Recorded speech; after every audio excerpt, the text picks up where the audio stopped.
एक ऐसा आइलैंड जहां कुदरती आफत का ऐसा मुजाहिरा बरपा हुआ जो शायद आज से पहले आपने कभी नहीं देखा हो, लेकिन सैटेलाइट ने वो मंजर रिकॉर्ड किया है।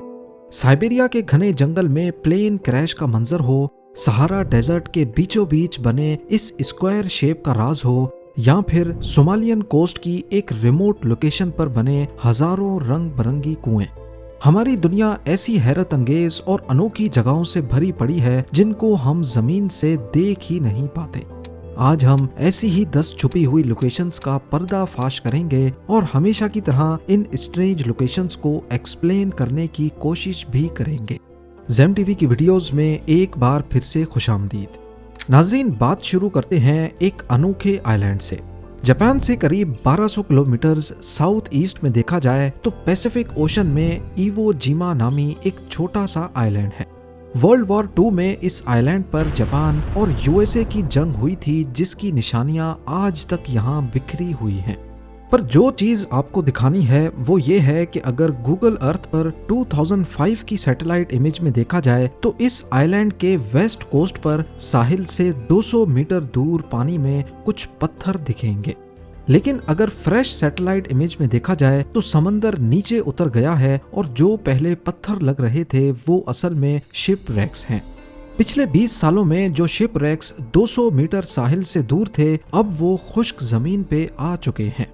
ये यूएस नेवी की शिप्स थीं जो 1945 में जंग की नजर हो गईं। पर यहाँ सवाल ये है कि ग्लोबल वार्मिंग की वजह से जब पूरी दुनिया का सी लेवल बढ़ता जा रहा है, इवो जिमा आइलैंड पर सी लेवल कम क्यों हुआ है? इसका जवाब मैं आप पर छोड़ता हूँ। मुझे कमेंट्स में बताइए कि इवो जिमा पर ऐसा क्यों हो रहा है। अब चलते हैं अगली लोकेशन की तरफ। रशिया के फार नॉर्थ ईस्ट रीजन में साइबेरिया के वीरान जंगलात के बीचों बीच ओलेनयॉक नामी एक रिवर गुजर रही है। इस रिवर के किनारे पर एक ऑक्सबो लेक मौजूद है, यानी वो झील जो पहले रिवर का ही हिस्सा होती थी। इस लेक के पास अगर जूम किया जाए तो जंगलात के बीच एक प्लेन क्रैश का मलबा नजर आ रहा है। सैटेलाइट इमेज से ऐसा मालूम होता है जैसे प्लेन ने जंगल के दरख्तों को चीरते हुए क्रैश लैंडिंग की है। देखने में ये ट्विन इंजन एंटोनोव AN-30 लगता है। Bureau of aircraft accidents archives में ढूंढने पर मालूम पड़ा कि 22 जून 2022 को एक एंटोनोव AN-30 याकुट्स एयरपोर्ट से टेक ऑफ हुआ और उसको ओलेनयॉक तक जाना था। इसमें 6.5 टन सामान और 7 क्रू मेंबर्स मौजूद थे, पर ओलेनयॉक एयरपोर्ट से करीब 15 किलोमीटर पहले ही इसका फ्यूल खत्म हो गया और दोनों इंजन्स बंद हो गए। मजबूरन पायलट ने जंगल के ऊपर क्रैश लैंडिंग की। खुशकिस्मती से इस हादसे में सारे क्रू मेंबर्स बच गए, लेकिन प्लेन को इतना नुकसान पहुंचा कि उसकी रिपेयर पॉसिबल नहीं थी।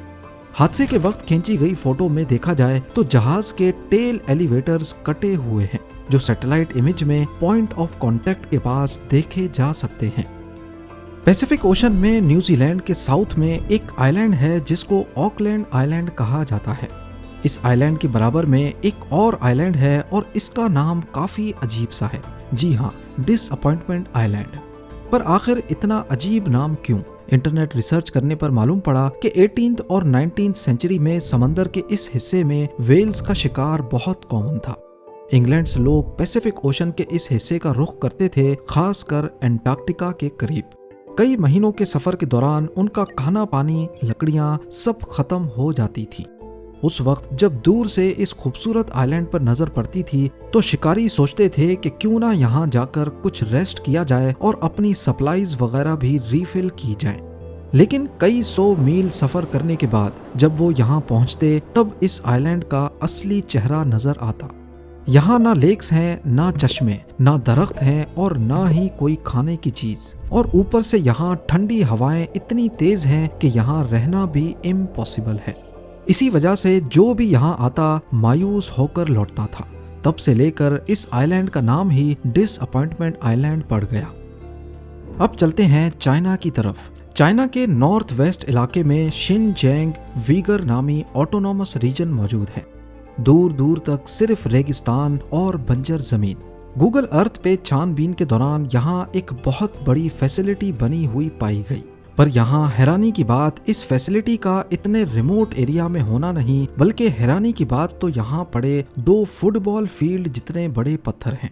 करीब 100 मीटर जितने बड़े। पहली नजर में दिखने वाले ये पत्थर यूं महसूस होता है अपना साया नीचे की तरफ बना रहे हैं।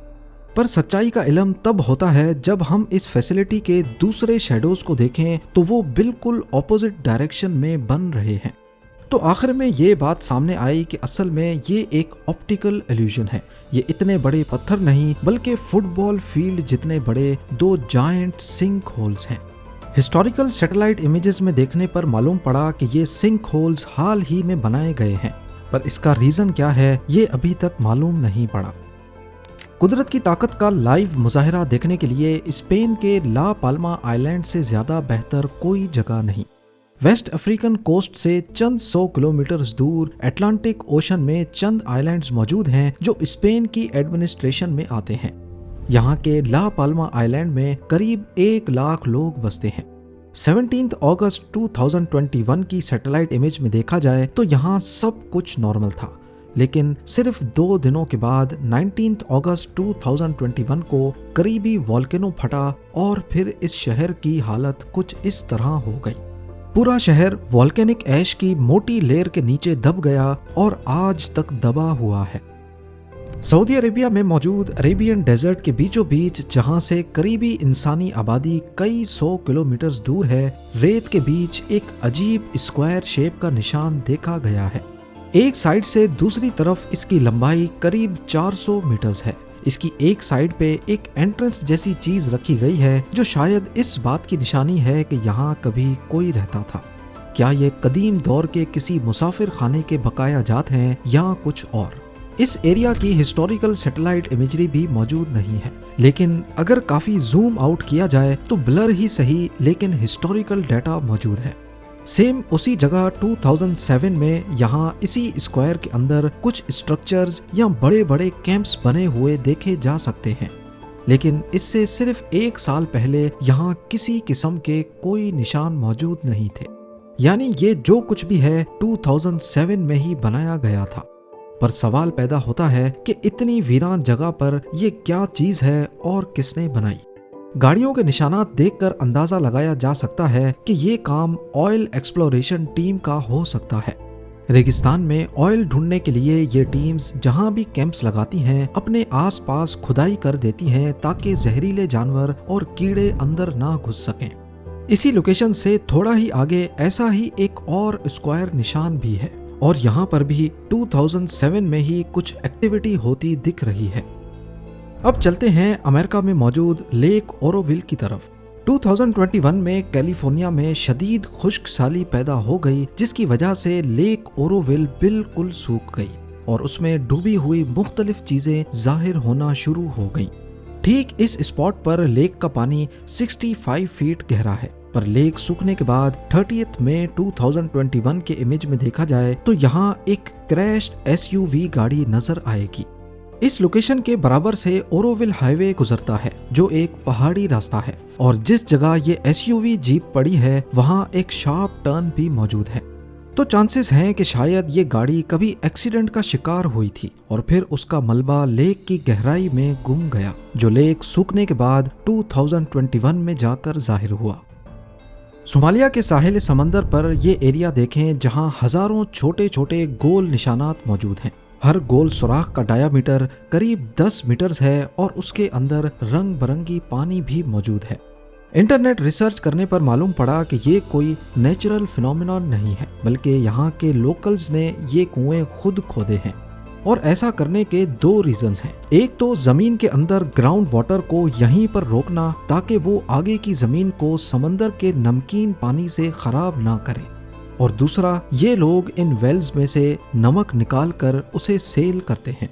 गर्म इलाके में होने की वजह से ये वेल्स एक नेचुरल सॉल्ट एवोपरेशन पॉन्ड्स के तौर पर काम करती हैं।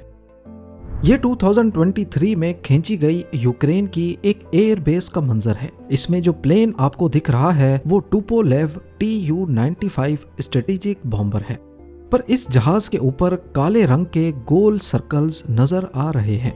जबकि इसी लोकेशन की 1 साल पुरानी सैटेलाइट फोटो को देखा जाए तो इस जहाज पर ये ब्लैक निशानात नहीं है। तो फिर आखिर ये क्या चीज है?